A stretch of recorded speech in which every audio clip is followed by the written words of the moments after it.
Dear students, in the last lecture we have discussed regarding the magnetic force acting on charge q moving with speed v in the uniform magnetic field P.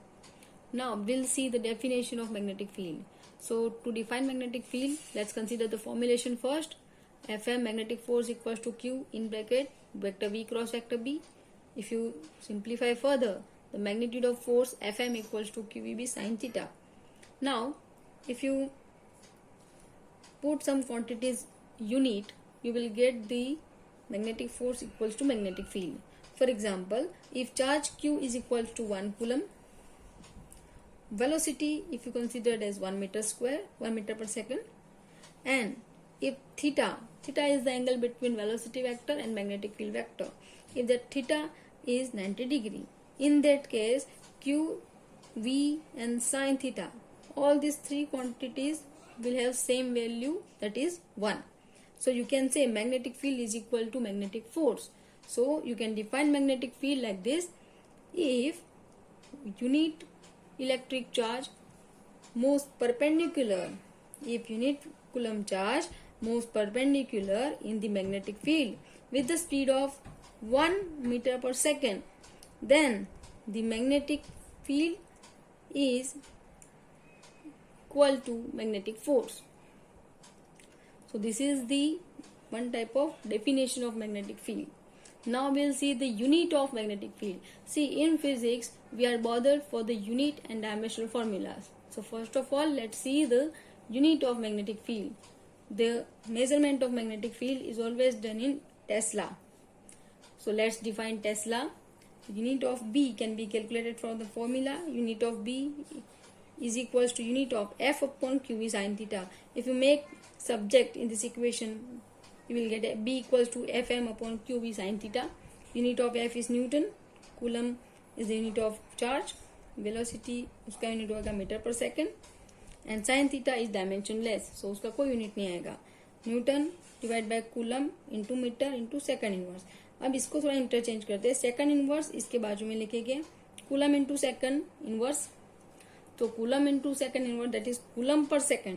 Coulomb per second is equal to electric current, तो उसका unit आएगा ampere. So it is newton upon ampere into metre. So this Newton upon ampere into meter is considered as Tesla. So unit of magnetic field is Tesla, like this. Now in CGS system, the unit of magnetic field is Gauss. Now see, Gauss is the unit of magnetic field also, but it is the unit in CGS system. So there is relation between CGS and SI system, and the relation is given by this: 1 Gauss equals to 10 raised to minus 4 Tesla. This is simply relation between SI and CGS. 1 Gauss equals to 10 raised to power minus 4 Tesla. So this is regarding the definition and units of magnetic field. Now we'll see the next topic, that is Lorentz force. See, Lorentz force is the motion of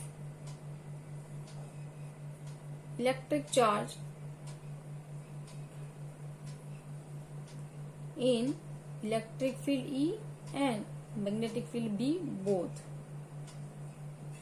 That means if electric and magnetic field both are applied, then the charge experiences the Lorentz force. Now for the formulation of Lorentz force, let's consider the formula of force for both the type of fields. For example, if we consider the electric field, then if charge Q enters in electric field E, then the electric force Fe is given by vector Fe equals to Q vector E. This is simple formula of electric force. F equals to QE. In the vector form you can write F equals to Q into capital E. Now this is formula number 1. Now let's write for magnetic field.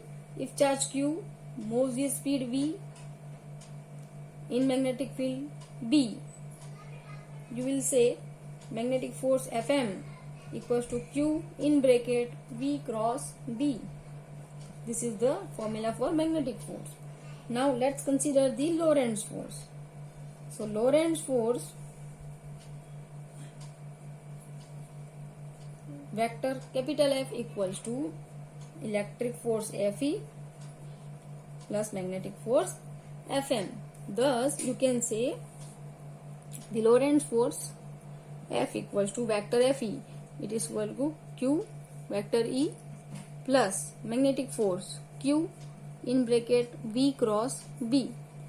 If you simplify further, take Q outside, Q in bracket vector E plus vector V cross B.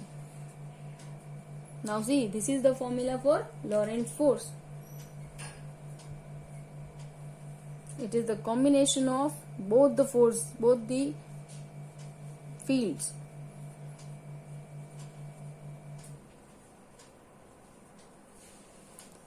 So now, the important fact of this formula. If charge Q is stationary, that is speed equals to 0.